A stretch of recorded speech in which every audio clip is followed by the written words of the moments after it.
بسم الله الرحمن الرحيم.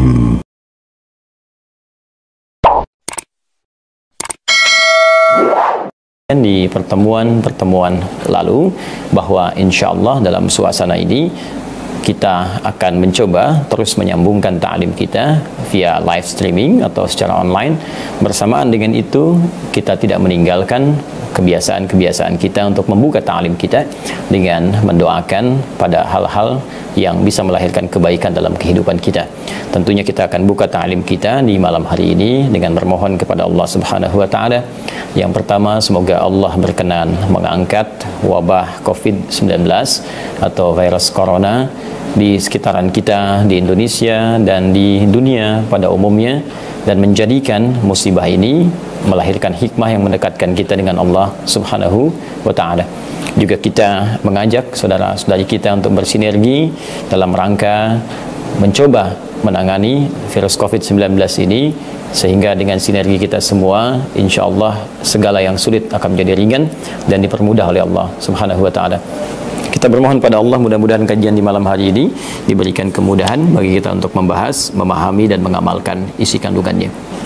Baik, di pertemuan yang lalu kita telah menyelesaikan pembahasan seputar Al-Fatihah, kemudian masuk ke muqaddimah surah Al-Baqarah, lalu juga kita telah mulai dengan pembahasan Alif Lam Mim.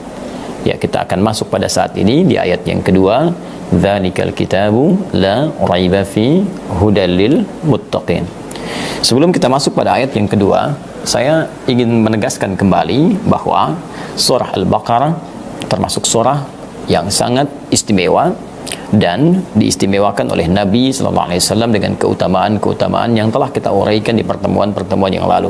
Saya harap Anda semua bisa mengaji kembali pertemuan lalu sehingga melahirkan motivasi untuk bisa mengamalkan, minimal mengaji surah yang telah kita hadirkan turunan-turunan motivasi dan juga keutamaan-keutamaannya.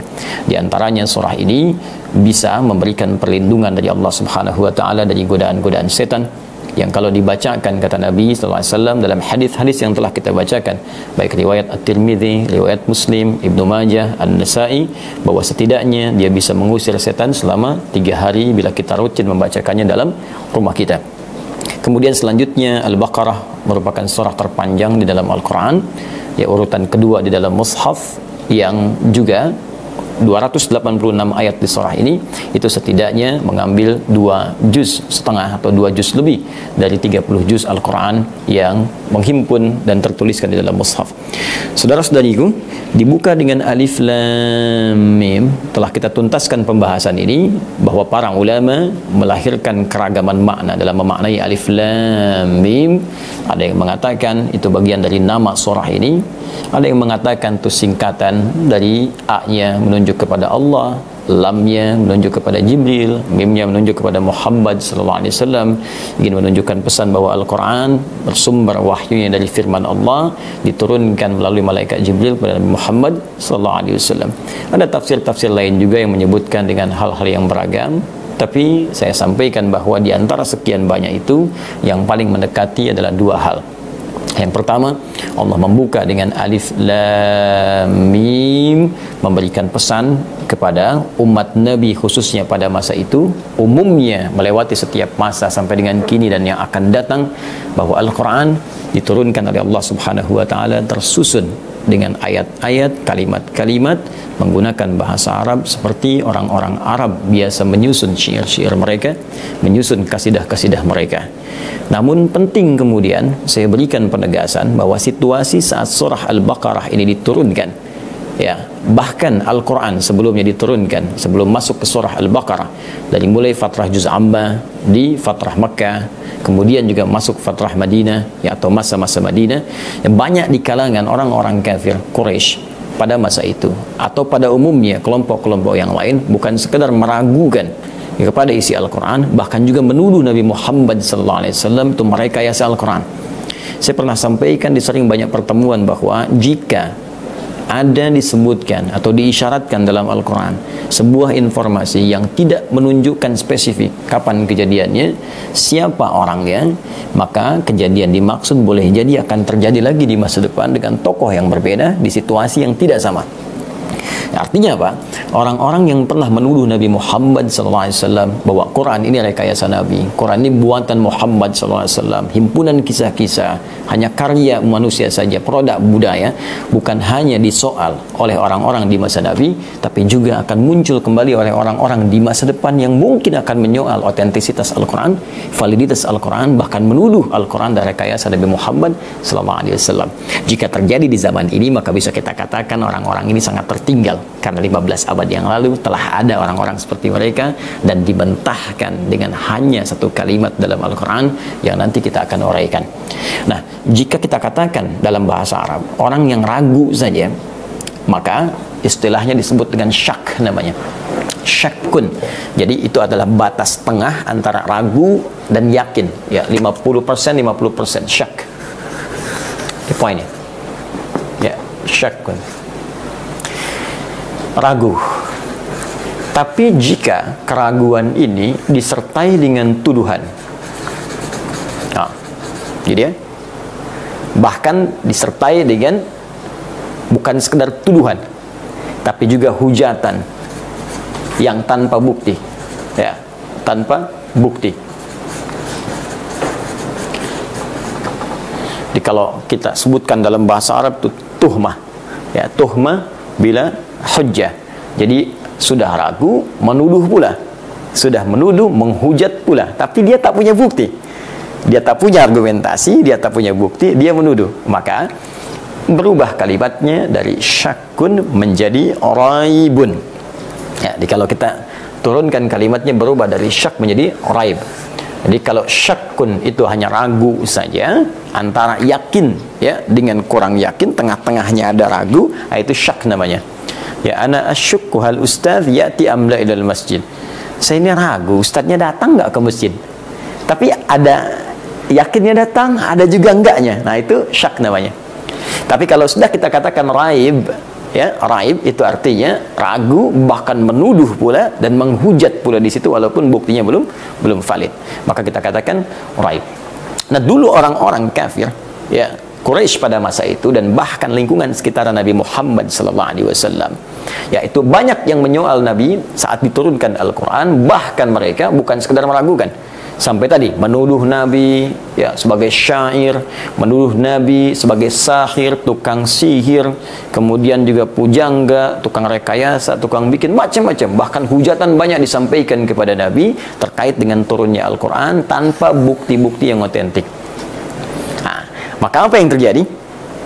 Allah kemudian berikan tantangan kepada mereka. Kalau memang Al-Quran ini disebutkan rekayasa Muhammad SAW, padahal seperti diketahui Nabi seorang yang ummi, tak bisa baca, tak bisa menulis, apalagi kemudian harus merekayasa sesuatu.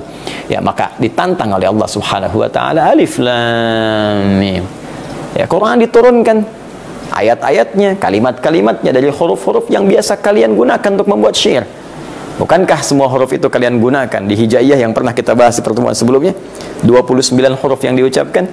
Maka kalau Anda kaji lagi di pertemuan yang lalu, saya pernah sampaikan bahwa ayat-ayat Al-Quran, surah-surahnya yang dibuka dengan huruf-huruf yang disebut dengan muqatta'ah atau huruf haja yang terpisah-pisah, itu ada yang satu huruf, ya, masih ingat jumlahnya? 3. Ada yang kemudian 2 huruf, 9. Ada yang kemudian 3 huruf, 13. 4 huruf, 2. Kemudian yang 5 huruf 2. 1, 2, 3, 4, 5. Ya, 3 ditambah 9, 12, tambah 13, 25, tambah 2, 27, tambah 2, 29. Jadi, Masya Allah, ya, ayat-ayat yang membuka surah Al-Quran menggunakan huruf-huruf muqatta'ah haja yang terpotong-potong, nun, qaf, sad, alif, lam, mim, alif, lam, ra, jumlahnya 29, mewakili 29 huruf yang biasa digunakan oleh orang-orang Arab untuk merangkai kata. Bahkan kalau kita turunkan seperti pertemuan lalu, huruf-huruf ini keluar dari lisan kita menggunakan makhraj, tempat keluar, maka dibagi 5 bagian. Dari jauh rongga itu sampai ke halak, ke kerongkongan itu, sampai kemudian ke lisan, lidah, sampai ke bibir, syafatain, sampai ke khayshum, dengung, ke hidung. Dari 5 tempat ini terwakili oleh alif, kemudian lam, kemudian mim. Anda review ya tayangan di pertemuan yang lalu. Maka seakan Allah ingin mengatakan, dari semua makhraj yang kau gunakan membuat syair itu, membuat qasidah itu, silahkan engkau buat semisal Al-Quran, silahkan engkau buat seperti yang Muhammad sampaikan sallallahu alaihi wasallam. Ya, silahkan jika engkau benar tuduhan yang kau sampaikan, maka buktikan kau bisa membuat hal yang sama seperti Nabi Muhammad sallallahu alaihi wasallam pernah menyampaikannya. Maka ketika tantangan itu dimunculkan, nanti kita akan lihat tantangannya saat masuk ayat ke-23, 24 di Al-Baqarah, juga nanti di Al-Isra. Kita akan simak bersama bagaimana tantangan yang dimaksudkan. Tapi di sini, sebelum itu terwujud, maka Allah sudah memberikan berita kepada mereka.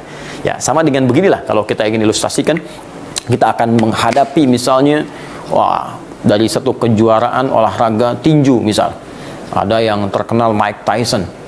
Anda bukan petinju, Anda biasa-biasa saja, kan? Tiba-tiba dikatakan kepada Anda, kalau Anda berani lawan Mike Tyson, kalau memang punya kekuatan, punya kemampuan, lawan. Tapi saya beritahu dari sekarang, Anda nggak akan mampu. Nah, seperti itu ilustrasinya. Ya, gambarannya demikian. Jadi, sebelum Anda pun membuat seperti Al-Quran, Anda nggak akan mampu. Karena itu, nggak usah nuduh-nuduh. Kalau memang nggak punya bukti, jangan nuduh. Ini adab dalam Al-Quran. Kalau tidak punya bukti, tak punya argumentasi, jangan nuduh. Kalau mau, maka buat yang serupa. Ini indah sekali. Sama dalam kehidupan kita juga. Jadi kalau Anda tidak sepakat dengan orang lain, jangan celah dia. Anda tidak sepakat dengan orang, jangan tuduh dia. Kalau Anda ingin berdiskusi, silahkan datangkan dalil yang serupa, duduk bersama, maka kita akan lihat. Dan kalau itu benar, jalankan sebagai sebuah kebenaran. Dan kalaupun Anda tak sepakat, tidak harus menjadikan kita berselisih dalam kehidupan. Maka indah ya ajakan dalam Al-Quran itu. Baik, maka kita kembali ke sini teman-teman sekalian. Maka ketika Allah sampaikan ini, ayat Al-Quran diturunkan pada Muhammad sallallahu alaihi wasallam, ya disusun dari huruf-huruf yang biasa engkau ucapkan, keluar dari makhraj yang sama yang kau ucapkan dalam lisan kalian, maka kata Allah, sebelum kalian mampu untuk mulai menyusun dan berusaha menandingi Al-Quran, aku katakan tidak akan pernah kalian bisa mampu itu. Kenapa? Karena Quran bersumber dari zat yang sangat jauh dari apa yang kau bayangkan. Quran bersumber dari hal yang sangat jauh dari apa yang kau imajinasikan. Quran bersumber dari hal yang sangat jauh dari apa yang engkau tuduhkan. Dan Quran tidak sama seperti apa yang engkau tuduhkan, hujatkan tanpa bukti yang sesungguhnya itu. Nah, kalau kita ingin katakan,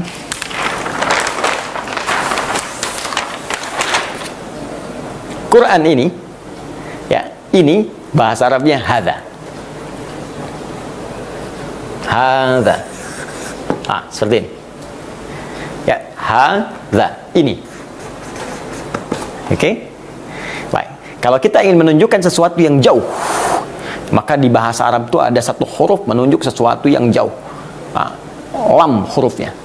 Maka disebut lamul bu'di, lam. Ya. Jika Anda ingin katakan ini jauh dari apa yang kamu, ya, orangnya di hadapan kita. Ini jauh dari apa yang kau pikirkan. Ini nggak sama dengan apa yang kau bayangkan. Maka yang di hadapan kita orang kedua itu bisa menggunakan bentuk kaful khitab, ka, menunjukkan bentuk kaf khitab. Kalau ingin kita satukan hata, lam dengan kaf, maka kita bisa buang haknya, karena ini menunjukkan tanbih, peringatan. Haknya tanbih, zaknya yang berarti ini. Ya, ini tanbih, peringatan, ingat, peringatan, diingatkan. Kita satukan za, lam dengan kaf. Maka kalau Anda satukan, ini kita masuk ke ilmu balaghah ya, bukan kita masuk dalam bab yang nahwu atau standar bahasa Arab biasa. Ya, ada beberapa yang berkomentar, Ustaz Adi ini kurang menguasai sharaf. Ya, Ustaz Adi nggak pesantren, Anda yang kurang kenal. Ayo duduk, datang, ya, lalu kita berkenalan. Ya, kita kenal maka ta'aruf, ya kan? Ya, saya pesantren, alhamdulillah, khatam, bahkan di SD kita sudah mengaji. Ya, masuk pesantren salafiyah, kita mengaji juga, kita belajar bahasa Arab di pesantren, kita selesaikan nahwu sharaf, dan kita spesialisasi di bahasa Arab, ya, bahkan di bidang-bidang yang spesifik. Ini babnya sudah bukan bab dasar lagi, sudah bukan masuk nahwu standar atau sharaf standar, tapi sudah kita praktek ke ilmu lughah. Kalau kita bahas dari segi balaghah nanti, satukan ini, maka dzal satukan dengan lam, satukan dengan kaf.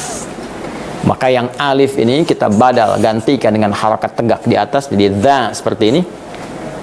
lamnya harakat kasrah menunjuk bu'du, jauh, kafnya kaful khitab. Ini asal dari hadza, berarti ini. Lamnya lamul bu'di, kafnya kaful khitab. Begini. Ya, di ini za berarti ini, lam menunjuk pada jauh, kaf berarti menunjuk kepada khitab, orang yang kita ajak bicara, kamu, ya, engkau. Jadi kalau kita satukan ini, maka terjemahannya akan menjadi begini. Dzalikal kitab, Al-Quran ini, za. Ya. Kalau haknya kita munculkan, maka berubah kalimatnya begini. Aku ingatkan ya. Aku ingatkan. Al-Quran, Al-Kitab. Jadi kalau kita satukan dzalikal kitab, begini, ya. Kitab yang dimaksud Al-Quran. Ya. Al-Quran ini, aku ingatkan Al-Quran ini jauh dari apa yang kau bayangkan, jauh dari apa yang kau tuduhkan. Nah, jadi kalau engkau tak mampu mendatangkan yang semisalnya, la raib, maka jangan pernah meragukannya, apalagi nuduh-nuduh pada isi Al-Quran. Itu maksudnya. Ya, jadi kalau engkau tak mampu mendatangkan semisal Al-Quran, silakan kau buat. Katanya jago syair, katanya punya 16 rumus dikenal dengan bahar. Ada tawil, ada rajas, ada madid, ada macam-macam. Sekarang buktikan. Ya, datangkan itu. Buat yang semisalnya. Engkau bikin i, a, mim, lam. Coba bikin seperti Ad-Duha. A semua. Tapi nggak ikut rumus yang kau biasa gunakan. Rumusnya nggak masuk ke tawil, tidak juga ke bahar madid, tidak juga ke rajas. Tapi indah ketika didengar. A semua, semua. I semua. Ya. Dan uniknya, yang paling istimewa, bukan semata hanya kata-kata, tapi ada banyak makna dalam setiap hurufnya. Maka Allah ketika ingin mengenalkan Al-Quran punya banyak makna, tersusun sempurna, tidak ada cacatnya. Dalam bahasa Arab, sesuatu yang tersusun sempurna, dia tidak punya cacat, tidak ada celah di dalamnya, maka kalimatnya disebut dengan kitabun. Ya, kitab. Karena itu di bahasa Indonesia kita diartikan buku. Kenapa buku disebut dengan kitab? Karena buku tersusun dengan sempurna. Saat Anda bikin kerangkanya, masih kerangka, masih mukaddimah, ketika jadi buku ada daftar isinya, ada sampul dari depan sampai dengan ujungnya, bahkan diperiksa-periksa, diedit-edit sampai rapi, sampai tidak ditemukan salah cetak, salah tulis dan sebagainya, disebut kitab. Tapi kalau Anda ingin spesialkan bahwa ini beda, bukan seperti buku yang lain, yang kalau dikoreksi pun pasti ketemu aja salahnya. Kurang A kah, kurang koma kah, kurang titik kah, salah cetak kah. Yang ini tidak. Karena yang menjamin langsung Allah Subhanahu wa Ta'ala, pencipta kita semua, dan yang menyampaikan Al-Quran kepada Nabi Muhammad SAW dengan sifatnya sebagai kalamullah yang bukan makhluk. Maka karena beda, harus dikhususkan. Dalam bahasa Arab, ketika Anda ingin mengkhususkan sesuatu, tambahkan alif lam di depannya. Qalamun, pena, pulpen, spidol masih umum, punya siapapun. Al-qalam yang ini, bukan yang lain. Kitabun umum, ini kitab, yang lain kitab. Tapi kalau Anda ingin katakan yang ini beda dengan yang lain, yang terjaga, sempurna, maka tambahkan alif lam di depannya. Al-kitab. Ya, jadi kalau kita ingin sempurnakan kalimatnya, Al-Quran ini, aku ingatkan pada kalian semua. Ya, ingat haknya. Kalaupun haknya nggak dituliskan, hukumnya masih ada. Baik ya? Aku ingatkan pada kalian semua, Al-Quran ini sempurna. Tersusun dari awal sampai akhirnya, nggak akan pernah ditemukan celah. Nanti kalau kita sudah ngaji ke surah ke-15 Al-Hijr, ayat ke-9, ada jaminan Allah di situ tertuliskan. Inna nahnu nazzalna dzikra wa inna lahu lahafizun. Kami yang telah turunkan Al-Quran untuk mengingatkan kau. Ini spesial, beda dengan yang lain. Ya, beda, lain. Anda mau tanya apapun, informasinya ada.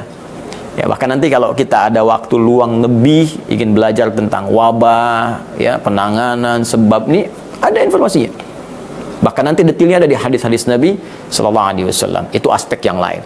Tapi kalau kita bawa ke sini, kata Allah, aku ingatkan Al-Quran beda dengan yang lain. Ya, aku sampaikan kepada Nabi Muhammad sebagai pedoman kehidupan, dan supaya engkau yakin hanya Allah yang Tuhan, yang lain bukan. Wa inna lahu lahafizun, dan kami yang menjamin Al-Quran itu akan terjaga sampai kalian berpulang pun kepada Allah Subhanahu wa ta'ala akan tetap utuh. Karena itu silahkan, kalau Anda tidak percaya, silahkan bandingkan dengan buku atau kitab apapun di muka bumi termasuk yang dianggap suci, yang lafadznya bertahan sampai dengan sekarang, tidak terjadi pengurangan celah sedikit pun selain Al-Quran. Harakatnya tidak berubah, hurufnya tidak berubah. Dan kalaupun ada kesalahan ditemukan di mushaf, bukan Qurannya, di mushaf, pasti akan ketahuan. Dan terjaganya di ingatan dan dalam tulisan. Jadi kalau ada di tulisan ini terlihat misalnya salah orang mencetak, maka ingatkan langsung. Ingatan langsung akan membetulkan. Ingatan keliru di sini, lupa kita, maka mushaf akan langsung mengingatkan kembali. Penjagaan Allah terbukti 15 abad sempurna, tidak ada berubah. Kalau bukan firman Allah, maka siapa yang bisa bikin karya tidak ada perubahan di dalamnya? Tidak ada EYD, ejaan yang disempurnakan, tidak ada huruf yang berubah, tidak ada harakat yang berubah, dan tidak ada celah sama sekali. Sampai sekarang, sejak 15 abad, tetap dibuka dengan Al-Fatihah, diakhiri dengan An-Nas, sempurna. Karena itulah alif lam yang masuk Al-Kitab. Aku ingatkan, kata Allah, Al-Quran ini sempurna, awal sampai dengan akhirnya, tak bisa disoal oleh siapapun. Karena ini bersumber dari zat yang sangat jauh dari apa yang kau bayangkan, apa yang kau tuduhkan. Kaf tadi, la raiba fi. Kalau tak mampu mendatangkan semisal Al-Quran, maka jangan gunakan lisanmu untuk menghantam Muhammad SAW. Jangan sembarangan tuduh. Nah, ini sudah tabiat nih ya. Tadi ya, masih ingat kaidah di awal tadi yang saya sebutkan.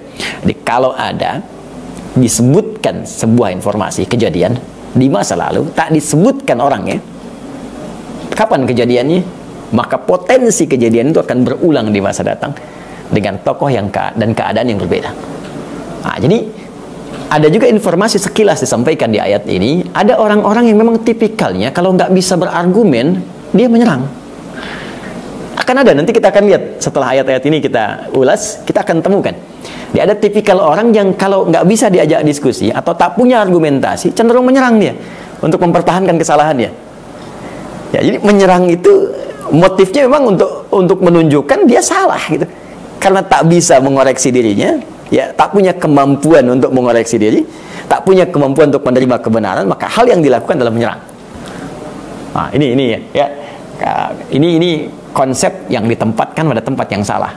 Ya, ada di olahraga pertahanan terbaik itu menyerang, tapi ditempatkan dalam konteks yang salah. Ya, baik. Nah, ini kurang lebih seperti ini. Dzalikal kitab, aku ingatkan kitab ini. Di sini kalau teman-teman dimanapun Anda berada, kalau Anda membuka mushaf, ya, silahkan Anda buka bersama saya. Anda lihat, sangat besar kemungkinan kalimat ini diartikan dzalika, diartikan ini. Silakan Anda cek mushaf, tertulis itu kitab ini. Kalau baru belajar nahwu standar, ya, Anda belajar jurumiyah misalnya, kan? Atau belajar sorof standar, wa huma hum, ya huma hunna, anta antuma, antum anti antuma, antunna, dhamir atau isim isyarah yang dasar, maka pelajaran dasar mengatakan dzalika artinya itu. Dzalikal masjid, masjid itu. Dzalikal bait, rumah itu. Ini hadza. Nah, jadi kalau ada orang yang bertanya, kenapa kok di sini tulisannya dzalika di mushafnya, tapi terjemahannya kok ini, sedangkan ini dalam bahasa Arab hadza, maka kita jawab, ini bukan bahasa Arab standar yang menjadi kosakata biasa, tapi gabungan dari 3 makna yang tadi saya sampaikan. Maka kalau Anda tak bisa mendatangkan semisal Al-Quran, la raiba, jangan pernah nuduh, jangan pernah menghujat, karena tak layak ada hujatan, ada tuduhan tanpa bukti fihi, pada semua isi Al-Quran. Nah, jadi di sini kita akan temukan satu kesimpulan bahwa pertama, kalimat dzalikal kitabu la raiba fi, pertama ditujukan oleh Allah Subhanahu wa taala untuk membantah tuduhan orang-orang ingkar di masa Nabi sallallahu alaihi wasallam, juga di masa yang akan datang, termasuk sekarang, yang berusaha menuduh Al-Quran atau juga menuduh Nabi Muhammad sallallahu alaihi wasallam dengan bukti-bukti yang tidak valid, atau kita katakan yang nihil, sama sekali tidak ada buktinya. Yang kedua, kalimat ini juga seakan memberikan pesan kepada kita semua bahwa jangan sampai kita punya sikap seperti orang-orang ingkar di masa lalu. Kalau memang sesuatu benar, kita terima kebenaran itu, ya. Tapi kalaupun kita kemudian tidak sepakat, jangan menghadirkan tuduhan-tuduhan yang justru merendahkan keadaan kita sendiri. Yang terakhir, yang ketiga, kalimat dzalikal kitabu la raiba fi juga disebut oleh para ulama, salah satunya sebagai kunci kita berinteraksi dengan Al-Quran, jangan pernah meragukan kandungan Al-Quran. Jadi kalau Anda ingin mendapatkan manfaat dari ayat-ayat Al-Quran, semua, nanti ada ayat ilmu, ya, baik percepatannya, kekuatan ingatan, kemampuan untuk menganalisis, ada ayat bisnis, bagaimana berbisnis yang berkah, modal sedikit keuntungan banyak, Allah ridha. Ada ayat-ayat tentang rumah tangga yang damai, tentram, sakinah, mawaddah, rahmah. Ada lengkap sekali. Nah, tapi semua manfaat itu tidak akan pernah Anda bisa dapatkan, Anda bisa nikmati. Bahkan nanti ada ayat-ayat tentang kesehatan, bagaimana mendapatkan penawar, ya, dari sebuah penyakit yang sulit diobati, dari kebiasaan buruk berubah jadi baik. Nggak akan pernah dapat manfaat itu kalau belum apa-apa kita sudah meragukan Al-Quran. Apalagi kalau sudah nuduh Quran, itu yang paling bahaya. Jadi ragu saja itu nggak boleh, apalagi nuduh. Jadi kalau sudah menuduh itu ya sudah. Orang kalau sudah anti Quran, jangankan mendapat manfaat, mendengarkan pun pasti akan anti. Disebutkan pun pasti akan, mohon maaf, menolak karena dengan keangkuhan yang tadi hadir. Nah, ini persoalan yang kita bisa dapatkan dari kalimat dzalikal kitabu la raiba fi. Jadi sebagai seorang muslim yang baik, maka sepanjang Anda ingin berinteraksi dengan Al-Quran, maka harus dibuka dengan keyakinan penuh, jangan pernah meragukan isinya. Dan kaidah ini berlaku dalam konteks satu,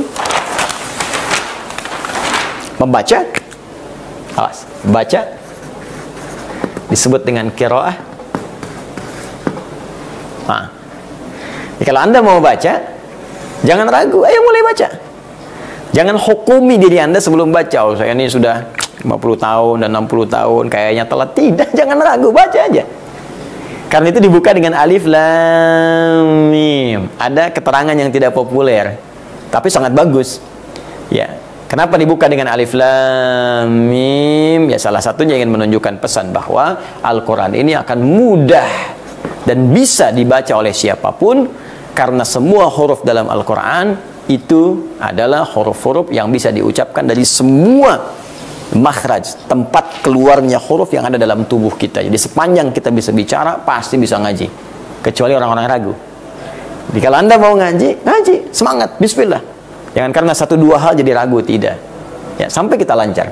Kedua, untuk mengkaji. Ya, mengkaji tilawah. Nah, ini beda antara baca dengan kaji. Ya, dapat misalnya awalan meng, kan? Jadi mengaji. Ya, ka-nya kan hilang. Ya kan? Kokoh, mengokohkan, ka depannya hilang. Ya. Kacau, mengacau, ya kan? Baik. Nah, ini kalau kita satukan, saya dapat dari depannya awalan meng, ya, tambahnya jadi mengaji. Ya, mengaji. Jadi mengaji itu sebetulnya bukan hanya baca, tapi mengkaji, mendalami isinya, lihat tafsirnya dan sebagainya. Nah, kajian ini pun dasarnya tadi la raib, jangan ragu. Anda mau bahas warisan, kata Allah warisan begini, laki-laki dengan perempuan bagiannya sekian, sekian, ayah sekian, ibu sekian, anak sekian, cucu sekian. Ya, kalau Anda mau kaji itu jangan ragu, setelah paham praktekkan. Anda bahas saya tentang belajar, bahas tentang bisnis, tentang rumah tangga, tentang macam-macam, jangan ragu. Bahas tentang riba, kata Allah riba itu buruk, tinggalkan, gak usah ragu. Ya, kata Allah ini berselisih nggak baik, tinggalkan.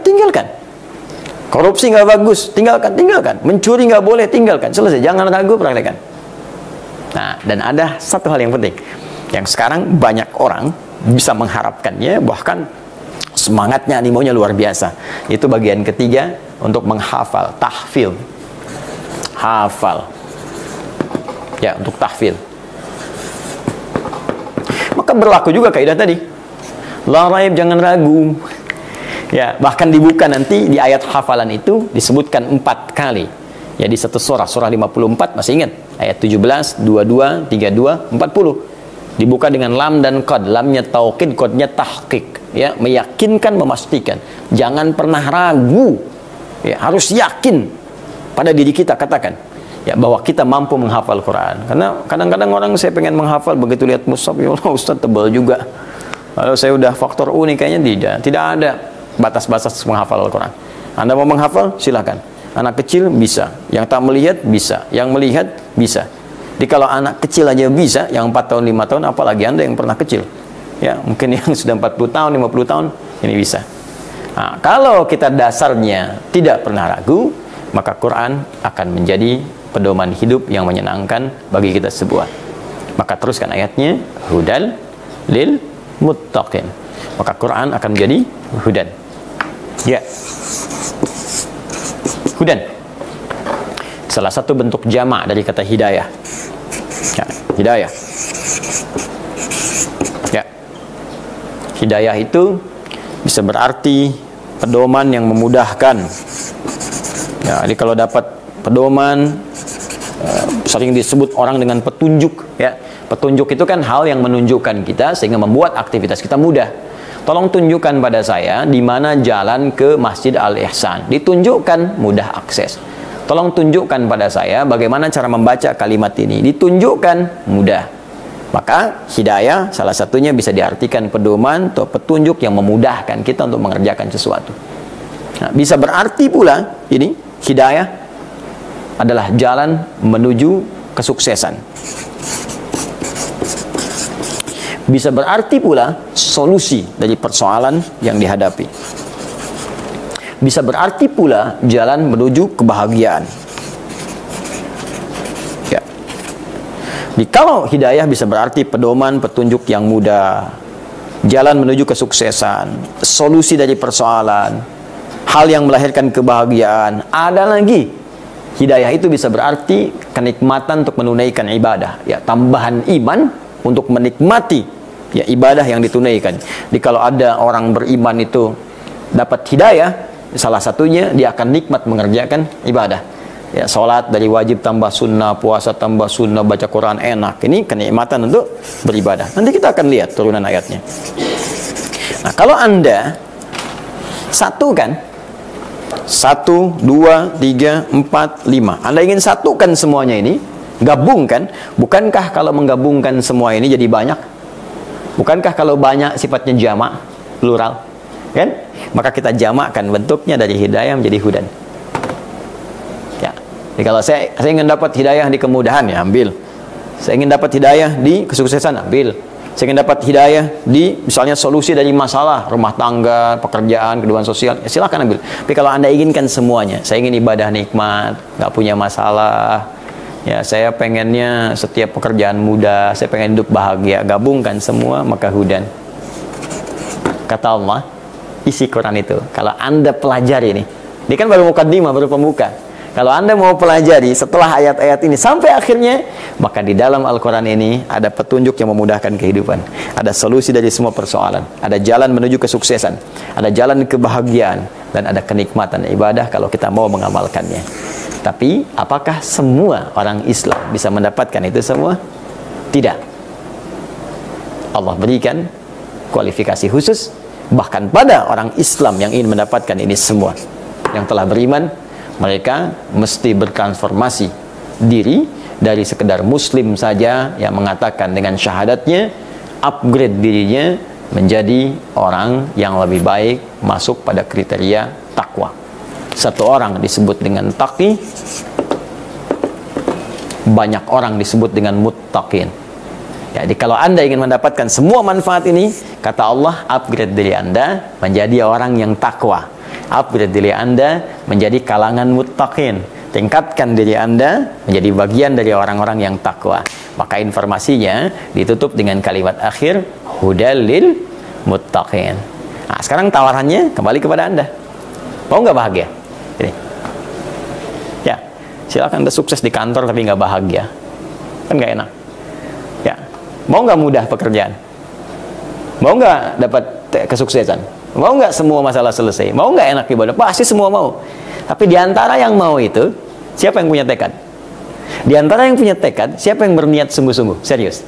Maka kalau Anda serius, jadi orang takwa. Nah, lalu Anda berkata, Ustadz, saya siap jadi orang takwa. Saya pengen, saya mau. Bagaimana caranya? Nah, ketika Anda mulai ingin mendapatkan itu semua dan ingin jadi bagian takwa, maka Al-Quran merespon itu semua dan memberikan bimbingan kita semua untuk menjadi pribadi yang takwa. Nah, bagaimana caranya? Kita akan lihat dalam pertemuan berikutnya insya Allah dengan kajian masih dalam Al-Quran Sunnah Solution pada pembahasan surah Al-Baqarah. Untuk saat ini kita cukupkan dulu dalam kajian kita pada malam hari ini, dan tentunya seperti biasa kita berusaha untuk meyakini apa yang kita bahas dengan baik. Kemudian yang kedua, ini juga yang sangat penting untuk mengamalkan apa yang telah kita pelajari. Dan dalam situasi saat ini khususnya, saya juga menghimbau kita untuk banyak-banyak berdoa, beristighfar pada Allah Subhanahu wa Ta'ala, mengoreksi diri bahwa mudah dalam kehidupan ini bagi Allah untuk memberikan banyak jalan-jalan kepada kita untuk berubah menjadi lebih baik lagi. Anda yang setiap hari mungkin berpikir menumpuk kekayaan, ternyata dengan satu virus kecil ini yang bahkan tak nampak dalam kasat mata kita, sehari bisa kehilangan miliaran, bahkan triliunan, bahkan macam-macam. Artinya memang satu masa semua itu akan kita tinggalkan, kita akan kembali kepada Allah. Ya, kita tidak bawa apapun, dan banyak hikmah kalau kita ingin dapatkan, tapi hikmah terbaik adalah bagaimana kita bisa bersatu, membangun sinergi yang baik, membawa nilai-nilai kebaikan. Saya melihat kadang ada yang lebih bahaya daripada corona, daripada virus COVID-19, yaitu virus hoax, ya, virus pertengkaran, virus perselisihan. Ya, sudah tahu kita sedang dalam keadaan sulit, masih bertengkar juga, masih bikin hoax juga, ya, masih saling menyalahkan juga. Ya, kapan kita bisa membangun diri lebih baik? Kalau kita nggak mampu melewati yang kecil, bagaimana kita menjadi bangsa yang besar? Ya, karena itu mari kita bersatu dalam kebaikan. Dan alhamdulillah, saya telah sampaikan juga, sudah ada bimbingan dari Fatwa MUI, juga beberapa sudah merespon. Tapi saya ingin mengingatkan satu yang sangat penting. Sekalipun di satu daerah yang datanya sudah kita bisa akses, ya, daerahnya merah, ya, sudah terkontaminasi dan sebagainya, sampai kemungkinan juga bahkan mungkin sudah diambil keputusan untuk menutup, ya, sementara masjid sebagai tempat untuk beribadah berjamaah, baik Jumatan ataupun rutin. Tapi saran saya begini, azan itu tetap berkumandang, ya, walaupun salat berjamaahnya tidak ditunaikan di masjid. Di berjamaah itu bisa ditunaikan di rumah dengan keluarga, bisa. Ini kesempatan, ya, para ayah menjadi imam yang jarang juga pulang ke rumah jadi imam, tapi tetap adzan dikumandangkan. Dan boleh nanti salah satu lafadznya yaitu ditambahkan dengan kalimat, ya, as-salatu fi rihalikum, atau tempat-tempat Anda berdiam. Ya, jadi adzan tetap berkumandang karena adzan itu syiar. Dan ingat, seperti yang saya sampaikan, dalam situasi yang tidak normal, hal yang kita kerjakan, ya, di rumah pun dalam keadaan darurat itu sama nilainya dengan kebiasaan kita saat kita terbiasa ke masjid. Yang salah itu yang tidak sholat. Jadi jangan sampai masjidnya sementara tidak difungsikan, ya, tapi adzannya tidak berkumandang. Jadi tetap saya mengusulkan, bahkan menyarankan adzan tetap berkumandang sebagai penanda waktu sholat telah tiba. Syiarnya tetap ada dan orang di rumah tahu kapan waktunya sholat. Ya, kalau Anda tidak adzan dari masjid, ya bagaimana orang tahu di rumah kapan waktunya sholat? Hanya kegiatan berjamaahnya barangkali dialihkan ke rumah masing-masing. Kemudian ada redaksi-redaksi yang secara fikih menurut saya itu mesti juga dikoreksi, ya, diluruskan, dibenarkan. Nah, seperti misalnya kita menunda sholat Jumat, ya, sholat nggak bisa ditunda. Ya, tapi kalau dialihkan ke dalam bentuk sholat yang lain bisa. Ya, kita sementara tutup masjid, kita tunda dulu sholat Jumat minggu depan. Nah, ini bukan menunda, karena sholat itu sifatnya bukan ditunda.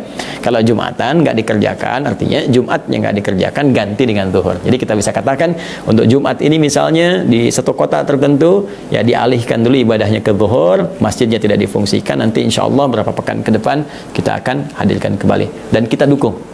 Ya, hindari celaan, kita support semaksimal mungkin yang bisa kita lakukan. Dengan itu insya Allah wabah ini akan segera berlalu dan hikmahnya akan nampak dari situasi ini. Apakah memang kita termasuk orang baik atau memang orientasi hidup kita belum berubah, ya. Jadi ada memang orang yang ya kita doakan jadi lebih baik, dan kita jangan mencari narasi-narasi yang buruk di saat-saat yang sulit saat ini. Allahumma taqabbal minna innaka antas samiul alim wa tub alaina innaka antat tawwabur rahim. Allahumma 'allimna ma yanfa'una. Allahumma ya Allah, ajarkan kepada kami ilmu yang bermanfaat. Faqihna fid din wa 'allimna ta'wil. Fahimna ya Allah, fahimna wafiqna lana ya Allah na'mal ma ta'allamna bih. Ya Allah, pahamkan kami. Ya Allah, berikan kami bimbingan untuk mengamalkan apa yang telah kami pelajari.